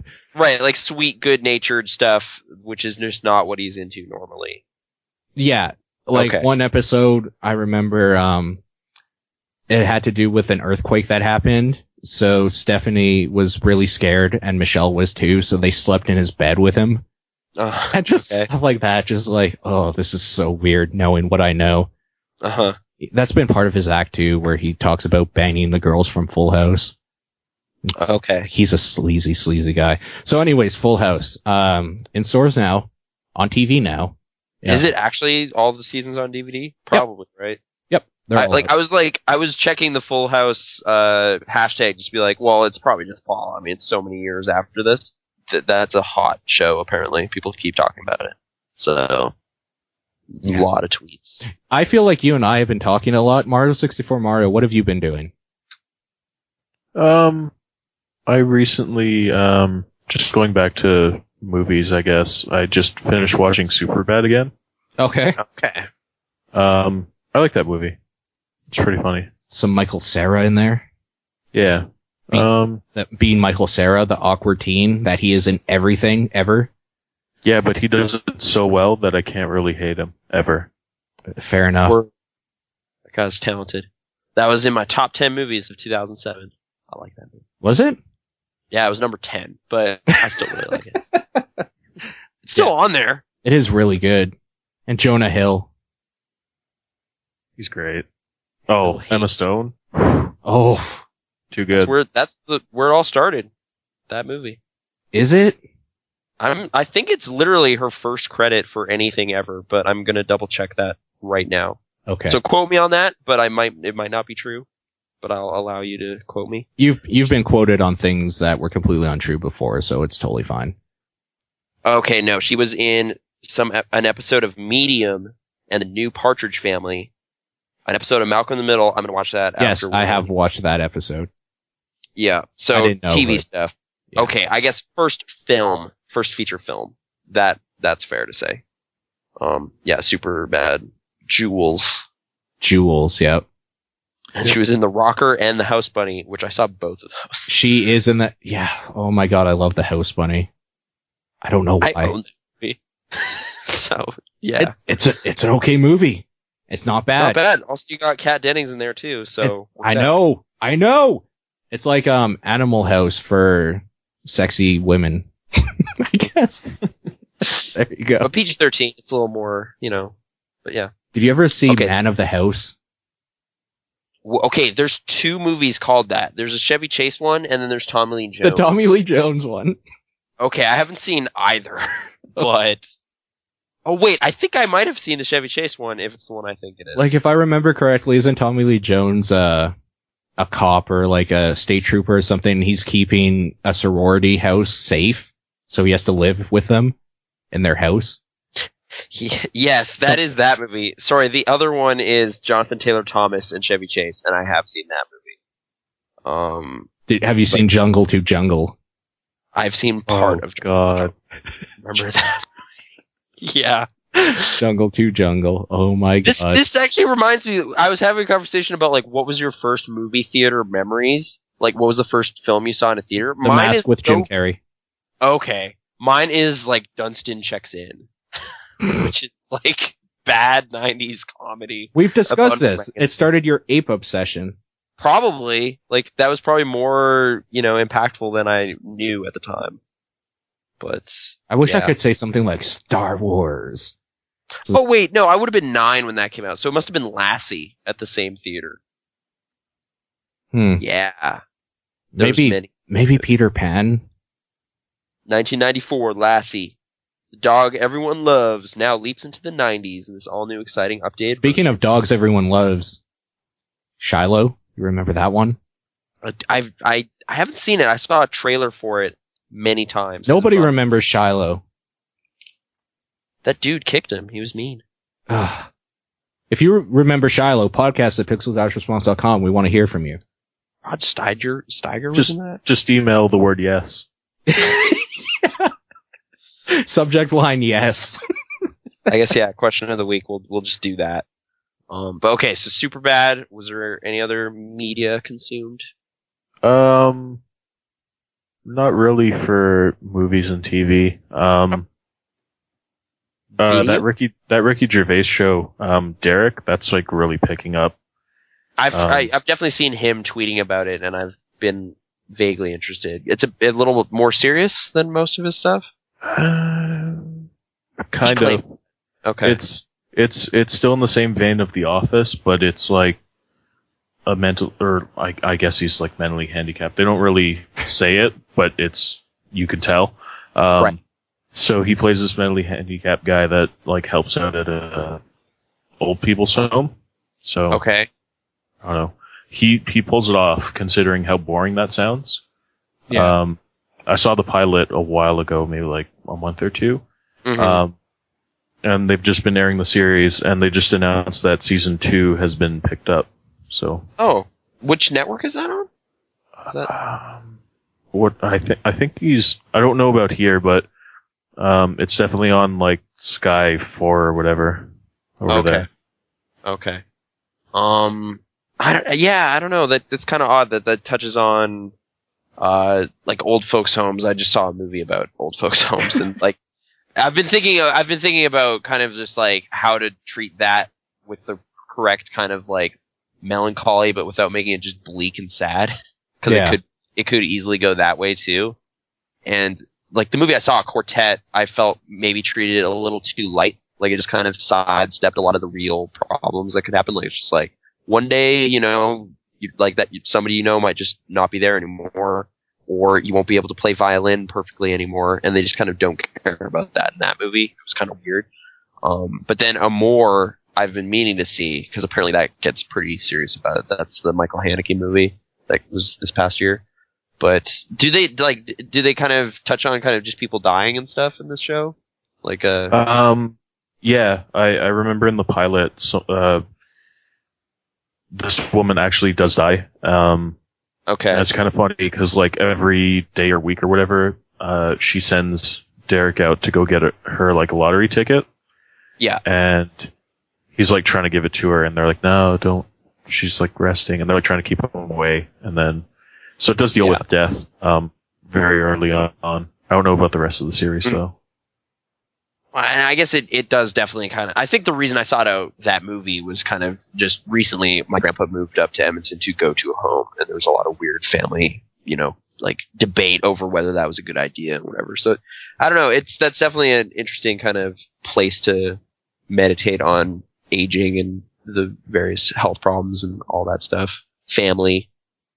I don't know. That sounds compelling. I didn't know it was about that at all. I was just like, oh, Ricky Gervais is in it. He has like a beard or something in this picture I'm looking at. So that's cool. But I didn't actually follow up on that really. But okay. Derek. Ricky Gervais. Yep. I've been meaning to check that out. I'm trying to I never saw that one that show he did with the dude who was in Leprechaun. Warwick Davis. Yeah. Life's I Too haven't Short. seen that. Yeah, I haven't seen that show either. Yeah, I just didn't look into that one really. Like I heard it was okay as well, and I just didn't look into it. So I don't know. If that stuff popped up on Netflix, that's like prime candidates right there that I would look into. Totally. I haven't seen those. All right. Sweet. Well, I'm going to say I saw Sound City finally because I remember you and I talked about it. Yeah, I was trying to, like, with what you were saying about dude was a music producer in Law and Order episode, I was like, oh, dude, we should do that as the connective tissue. Sound City music. Yeah. And now I called back to a failed callback, so that's good. Yeah, that's good radio right there. That's so good thank stuff. you. So Dave Grohl. He was in a band, and now he's sad that people aren't recording stuff at this place. That dude is so hard not to love. Okay. Just such a nice guy, seemingly. Is he the one doing the interviews and the narration and stuff? There's no narration, really. It's kind of just like obviously he was doing the interviews and they cut it, so there wasn't need for a lot of narration. It would just be them talking about stuff. Okay. Yeah. So getting a bunch of different opinions. And so it starts off with Sound City, the production studio, the recording studio back in the day that was renowned for a lot of bands, starting with Fleetwood Mac, for making really great albums, because the soundboard that they got, specifically, it was called like the Neve soundboard at that time. Mm-hmm. It picked you would plug everything, absolutely everything, right into it, and it would pick up the exact sound. Like the room that they had was really good too for the drums specifically, with the cadence and like the ambient noise and stuff like that. You know what I mean? Where like the echo and stuff. Okay. Was So like some crazy acoustics. Yeah. everything was really good. So it was a place where if you were decent or good, you would put out a great album because it captured your sound perfectly. But if you didn't know how to play very good and stuff, it would also pick that up. So you would be terrible, which apparently was a problem for Tom Petty and the Heartbreakers. Like one of their first albums or whatever back in the day sounded really bad when they tried to record it there because they didn't know how to play very good. Oh, okay. So it keeps you honest. It's like, no, you're not a very good musician. Yeah, But- so it basically goes through the history from the 70s, starting with Fleetwood Mac being the big draw band or whatever in there, and then to the 80s, and then it got kind of shut down by the internet and computers becoming more of a thing for home recording, because it would be a thing where you would be paying like a couple $100 for every hour you spent Yeah. in a studio, or you could buy a computer for like $600 and do everything for free at home. Mm-hmm. So people obviously weren't going to go to the recording studio anymore. And they did kind of try to pull on the heartstrings a little bit, the way you were saying they might. Whereas Well, just it seemed like it could be like weirdly nostalgic about this technology or whatever that just seems kind of like, well, I mean, that's called progress, yo. Yeah, it was But- kind of that. And there was one point specifically where I took real issue. I can't remember who said it, but somebody said something along the lines of, technology's allowed people that have no business recording music to record music. And That's just such a weirdly elitist thing to say. I took issue with that, and I outwardly stated, I was watching it with Aaron, I was like, that's complete bullshit. Anybody should be able to record any music or anything they want ever. Like, Yeah. that's complete fucking horseshit. Who said that? I can't Who remember. said that? I'm going to have to find out, but somebody said that. I took real exception to it. Okay. Like, it was probably a guitarist too, because even though I play guitar, guitarists are just terrible people. Okay. In general. So, where it got a lot better for me is, okay, so I really like Queens of the Stone Age and Nine Inch Nails. They're two of my very favorite, absolute bestest bands ever. Okay.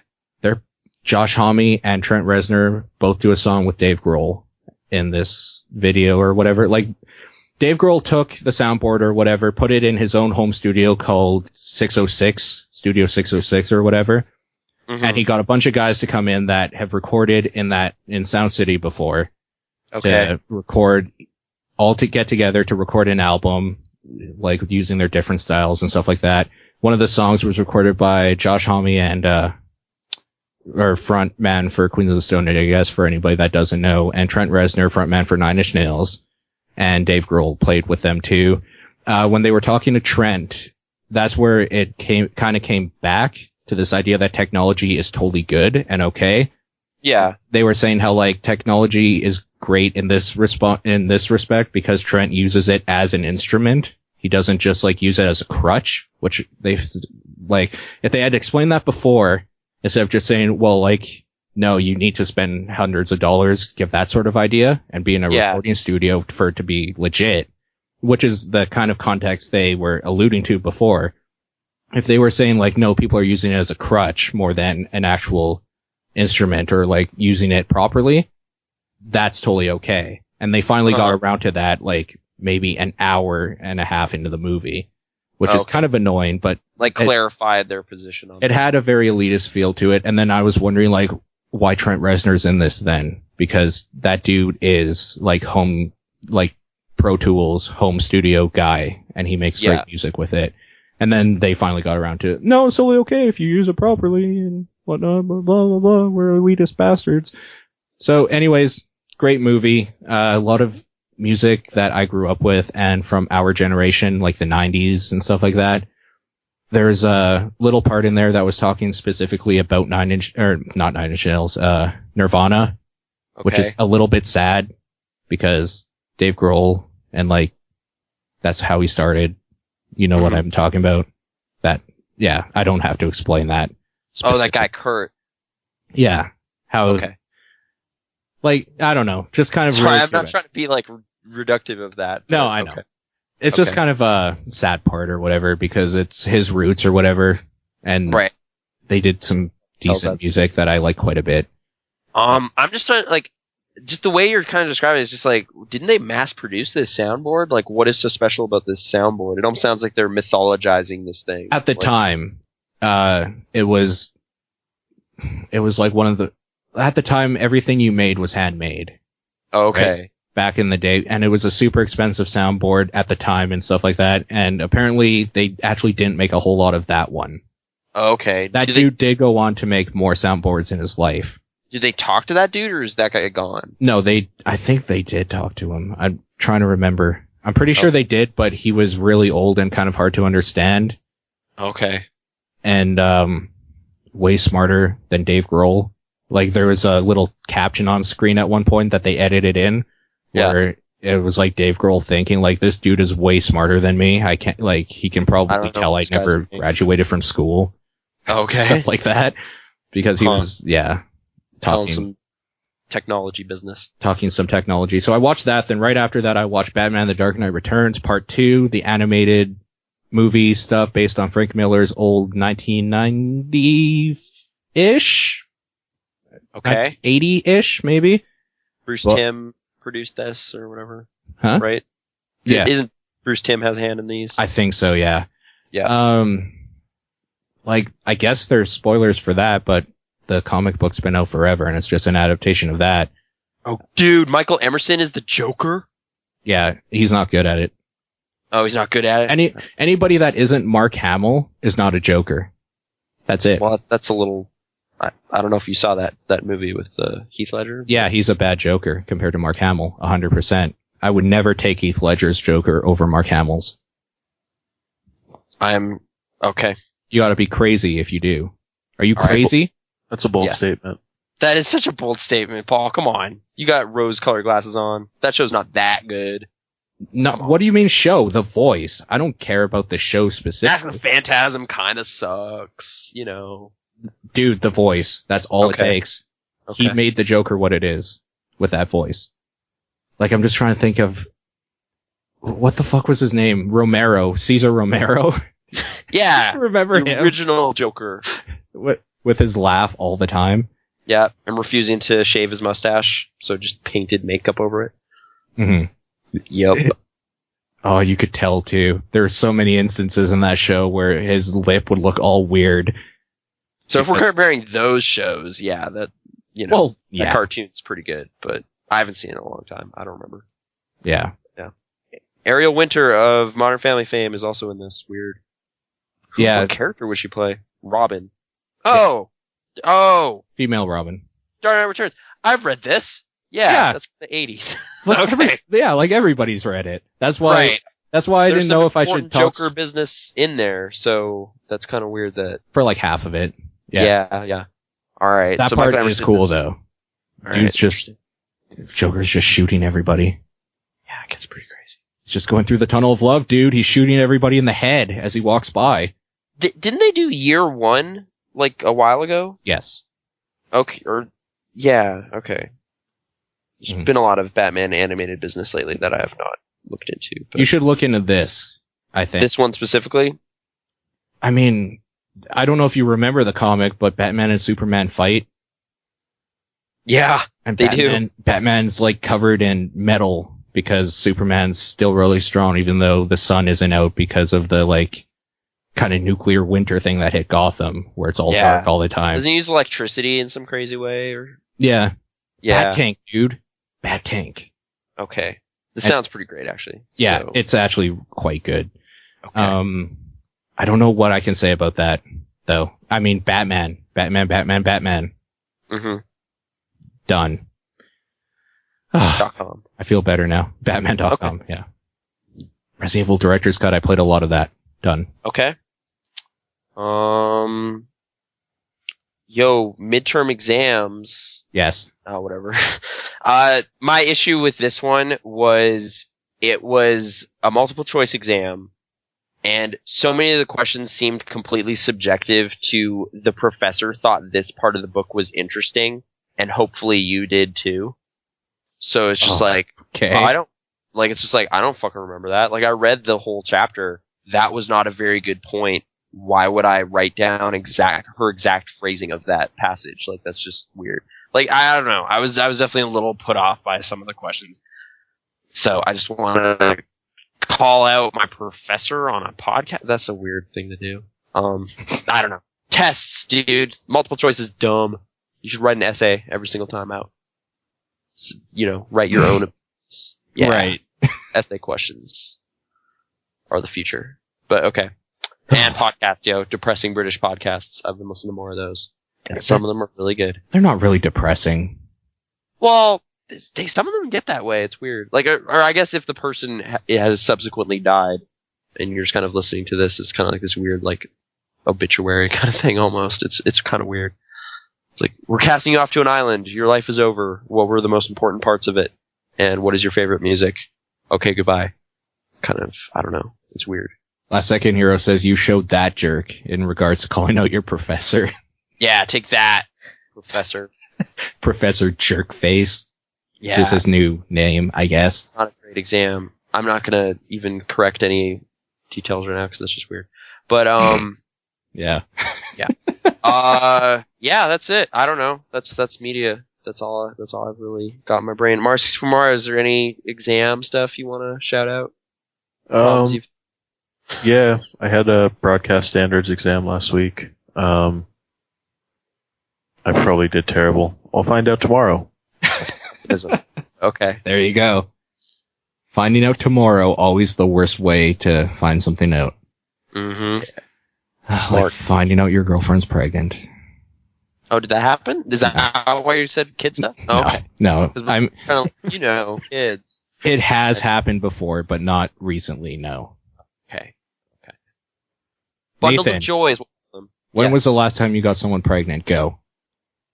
That has yet to happen at all. You're impregnating thousands of minds right now. Oh, okay. We're talking about with your opinion seed. Ew. Yeah. So Skyward Sword is good. Spreading that out there. Gross. Check it out. Ugh. Yeah. Oh, it's phallic. Anyway. All right. Well, should we get into a little bit of what's going on in the site this week? Oh yeah, sure. I think some New people site stuff's happening. Exciting. Maybe we'll start off with it's Monday. You're gonna be hearing this Thursday probably, unless you're live in the chat right now.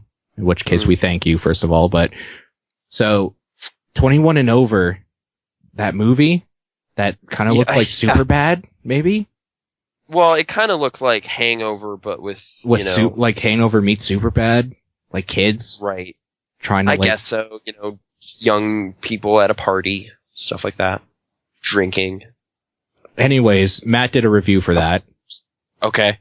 So you can take a look at that. I think that direct link to that is pixel-response.com/21over. Mm-hmm. So you can take a look at that. It's worth out. Emily Kay, the lady who did what was the last article about anxiety and depression and kind of using video games as a sanctuary from all that, from your own mind, did an article on her opinions and experiences as being a girl into gaming. Mm-hmm. And like the gaming industry and that whole sort of thing. So that's up. Gotten some decent response from that. I would like to hear from more women in the comments on that one. I'd like to get more opinions on that, mainly because this is something I never have and never can experience. So I need to get more information. You know what I mean? Like the depression thing was kind of general, where anyone could be depressed or like feeling like they had a shitty day and play a video game and feel better.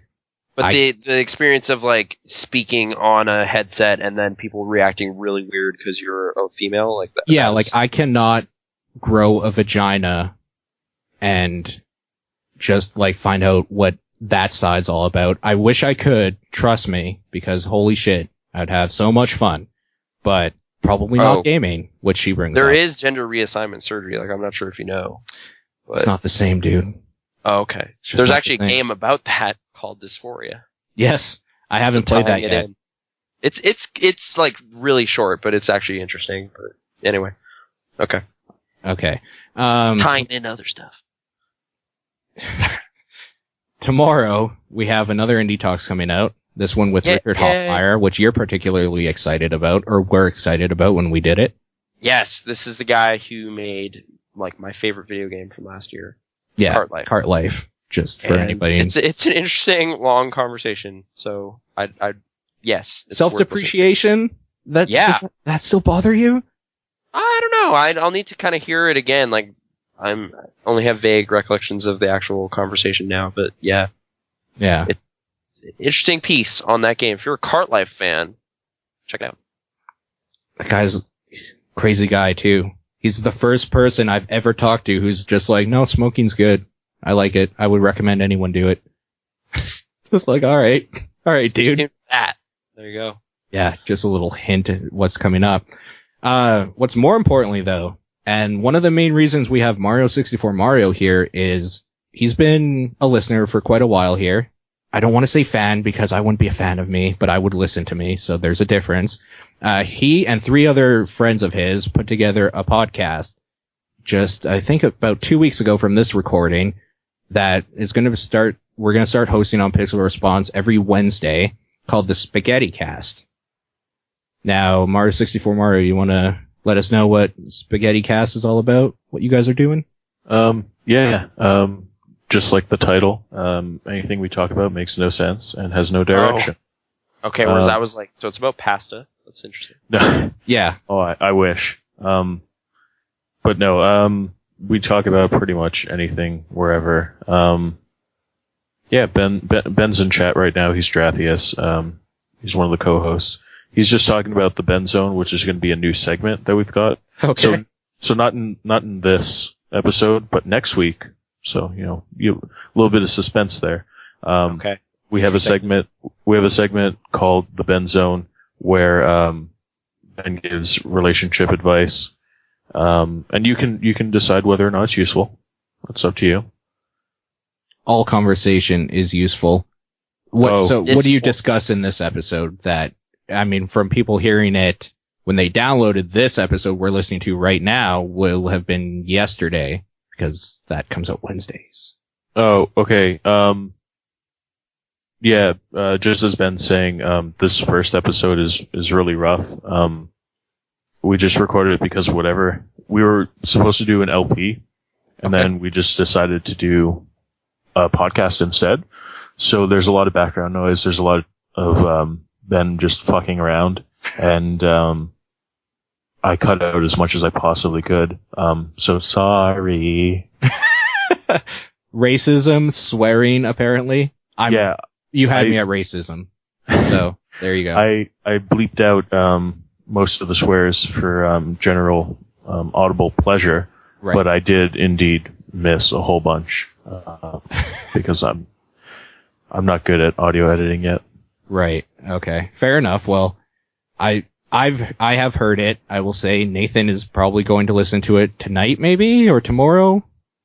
You linked me, I guess, right? But I need to look into that again. Yeah, exactly. Probably for work tomorrow, yeah. Yeah, so you will be listening to it. I can attest that I enjoyed it quite a bit. Everybody knows I like vent chat, and they're just kind of 4 guys talking about whatever. I like that in a podcast quite a bit. So this is just the random idle banter of a bunch of friends with a lot of swearing, racism, crazy stuff like that. Maybe a little sexism here and there. It's good stuff. I would definitely recommend. How does Hoofbeat come up? I don't remember specifically, but someone told someone to go to hoofbeat.com, and before I could listen to the rest, I did. Oh, okay. Yeah. How was that? I don't want to talk about it. Okay. I don't want to talk about it. I think Paul's been scarred. Okay. So anybody listening to this right now should go to Hoofbeat and check that out for yourself. Actually, you know what? Maybe we'll put it as the splash image for the episode. So if you just look at that when you download it. Oh no. We'll put something up there maybe.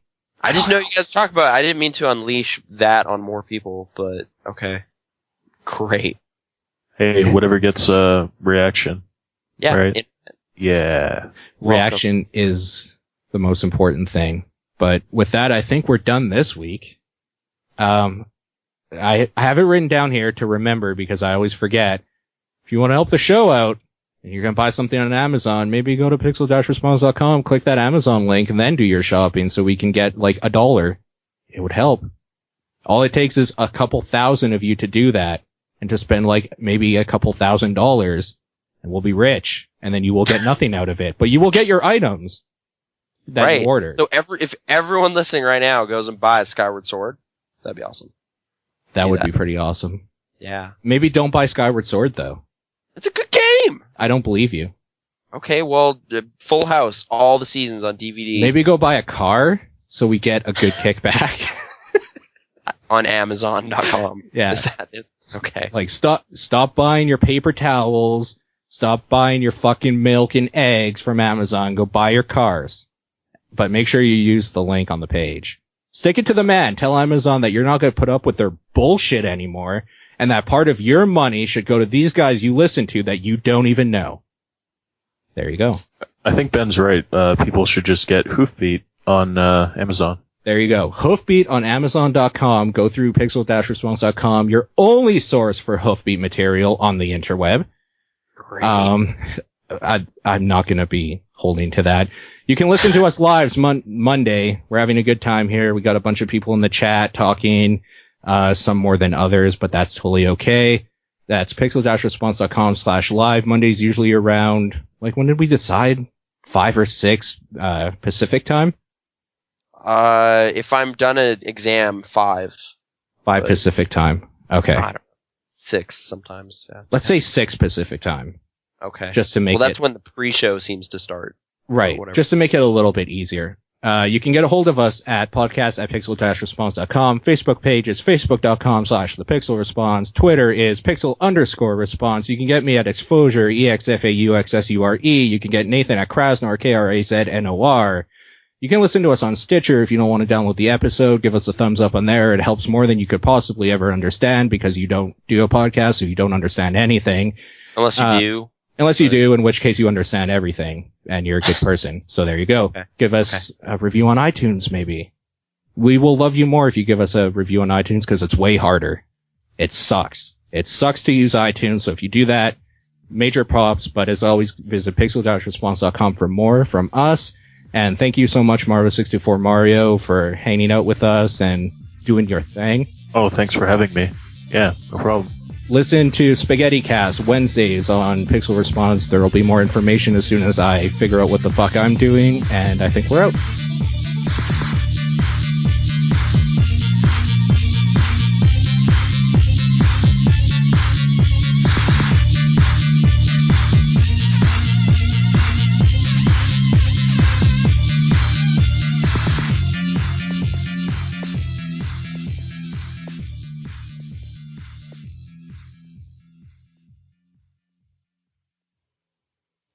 Dreads on sale on Blu-ray.